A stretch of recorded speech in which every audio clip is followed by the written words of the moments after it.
On se trouve ici dans les laboratoires du Centre de recherche apicole d'Agroscope. C'est ici qu'on va faire les analyses de pollen.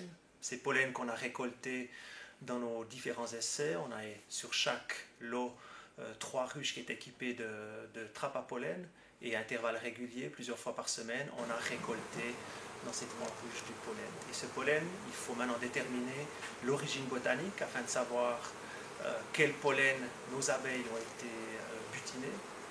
Et pour cela, donc, on prend les pollens qui ont été récoltés. Ce pollen a été séché dans un premier temps. Ensuite, on prend un échantillon représentatif de 3 grammes environ, qu'on sépare en différentes fractions. Sur la base de la couleur du pollen est en grande partie déterminée par l'origine botanique, donc c'est le premier tri d'abord. Ces fractions sont ensuite pesées pour savoir quelle est l'importance de chacune de ces fractions. Et dans un troisième temps, on fait la confirmation par microscopie.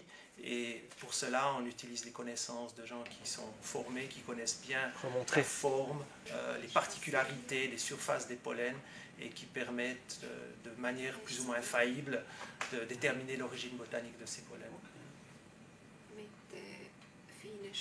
Les premiers résultats que l'on a pour l'instant de ces analyses polliniques montrent en fait que la diversité botanique est relativement faible à cette période de l'année durant laquelle on a récolté ces pollens, donc au mois d'octobre.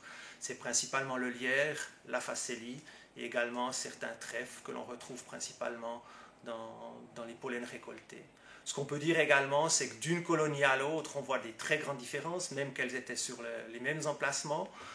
Et là, c'est là qu'on voit que chaque colonie, en fait, ses particularités, ses stratégies de récolte de pollen.